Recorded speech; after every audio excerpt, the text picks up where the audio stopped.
मारिया कहती है, आज तुम फिर भूल गए होगे। हाँ भाई, जनाब तो बहुत मसरूफ रहने वाले और मुल्क के नामवर रिसर्चर जो हैं, इतना काम करते हैं कि आज तक कुछ नया तलाश तो कर ना सके। मारिया के लहजे में शिद्दत थी और वो थोड़ा ऊंचा भी बोल रही थी। जाबिर बेचारा बेबसी के आलम में कहता है, प्लीज खामोश हो जाओ, लोग देख रहे हैं। आज मुआफ कर दो, खुदा के लिए क्यों रुस्वा कर रही हो? प्लीज।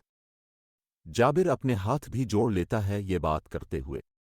आखिरकार कई बातें सुनाने के बाद मारिया को उसके हाल पे रहम आता है। मारिया कहती है, चल वो मुआफ किया, मगर आइंदा ऐसा करने की कोशिश भी न करना। जाबिर शुक्र का सांस लेता है और कहता है, ठीक है मोहतरमा, शुक्र है कि हमारे हाल पे भी रहम कर लिया। मारिया मिजाहिया अंदाज में कहती है, बस एहसान समझो मेरा। इस बात पे दोनों एक दूसरे की तरफ निगान उल्फत से देखते हुए कहकहा लगा देते हैं। कुछ पल की खामोशी छा जाती है और फिर अचानक मारिया का फोन बजने लगता है।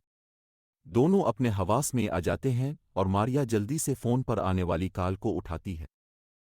ये कॉल मारिया के वालिद की थी क्योंकि मारिया को काफी देर हो चुकी थी और वो अभी तक घर ना पहुंच सकी थी। मारिया के वालिद ने दरियाफ्त किया, बेटा कहाँ हो अब? मारिया ने जवाब में कहा, बाबा, बस यूनिवर्सिटी से घर की जानिब रवाना होने लगी हूं। एक दोस्त से मुलाकात तवील हो गई थी। मारिया के वालिद कहते हैं, ठीक है बेटा, जल्दी आ जाना। काल खत्म होने पर मारिया जाबिर की जानिब फिर एक बार गुस्से की निगाह से देखती है और कहती है, बहुत देर कर दी मोहतरम आते आते, अब मुझे जाना होगा। ये कहकर मारिया उठ खड़ी होती है। जाबिर कहता है, चलो साथ चलते हैं, मैं भी अपने शहर रवाना होता हूं। दोनों सड़क के एक किनारे पर खड़े हैं। एक कार आती है और मारिया इसमें बैठ जाती है और जाबिर को खुदा हाफिज कह देती है। जाबिर भी मुस्कुराते हुए हाथ हिला देता है। मारिया की कार अब आंखों से दूर हो रही है, मगर जाबिर अभी वहीं खड़ा है। यहां तक कि अब कार सड़क पर दिखाई नहीं दे रही है, मगर जाबिर की निगाहें अभी इसी तरफ हैं कि अचानक एक कार का हॉर्न बजता है। जाबिर फिर अपने हवास में आ जाता है और इधर उधर देखता है और फिर करीब के एक बस स्टैंड की जानिब चल पड़ता है। जाबिर बस स्टैंड की जानिब जा रहा होता है कि उसे एक अजीब सा नोट मिलता है जो करीबन उसके कदमों के साथ पड़ा हुआ था। जाबिर उसे उठाता है और इस पर दर्ज होता है, तलाश और इंतज़ार दोनों अजियत पसंद हैं। ये अल्फाज जाबिर के जहन पर नक्श होकर रह जाते हैं और इसे अपनी रिसर्च के बारे में ख्याल आता है। वो नोट को वहीं गिरा देता है और बस में सवार हो जाता है। जाबिर तो बस से अपने शहर की जानिब जा चुका, मगर उसके बाद एक उम्र रसीदा बुजुर्ग, जिसने अपना चेहरा ढका हुआ था, इसी नोट को उठाता है और फिर एक तारीक गिली में गायब हो जाता है। ये कौन है और क्या चाहता है? जल्द जान लिया जाएगा।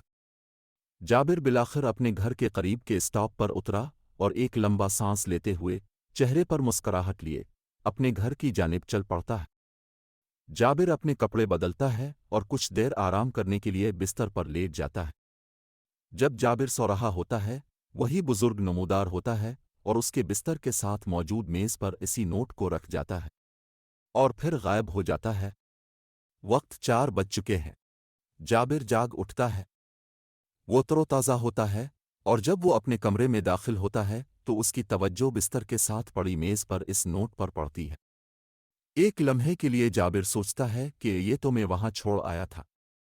तो ये, फिर जाबिर बड़बड़ाता है, नहीं, शायद मैं साथ ले आया था और सोते वक्त यहां रख दिया। जाबिर खाना खाता है और ऊपर की मंजिल की जानिब चल पड़ता है।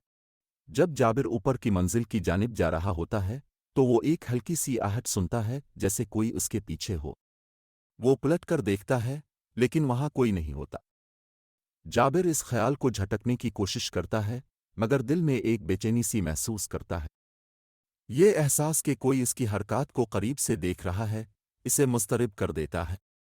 जाबिर अपनी लैब का दरवाज़ा खोलता है, मगर मंजर कुछ ऐसा होता है कि वो हैरान व परेशान रह जाता है। इसकी लैब की बरक़ी रोशनियां रोशन हैं, कंप्यूटर ऑन है और टेलीस्कोप भी अपनी जगह से हटी हुई है और किसी और समत में किसी सितारे या सैयारे पर फोकस किए हुए है। जाबिर सोचने लगता है कि ये किसका काम हो सकता है जबकि वो सब कुछ बंद करके गया था। कौन आया होगा? किसने ये सब किया? जाबिर मोहतात अंदाज में लैब की तफ्तीश करने लगता है। इसे अपने पीछे कोई शख्स खड़ा मालूम होता है, मगर जब वो पलट कर देखता है तो वहां कोई नहीं होता। इसकी बेचैनी और बढ़ जाती है और वो सोचने पर मजबूर हो जाता है कि इसके साथ क्या हो रहा है। मज़ीद जानने के लिए और इस नावल की तकमील के लिए चैनल को सब्सक्राइब करें और साथ दीजिए। शुक्रिया।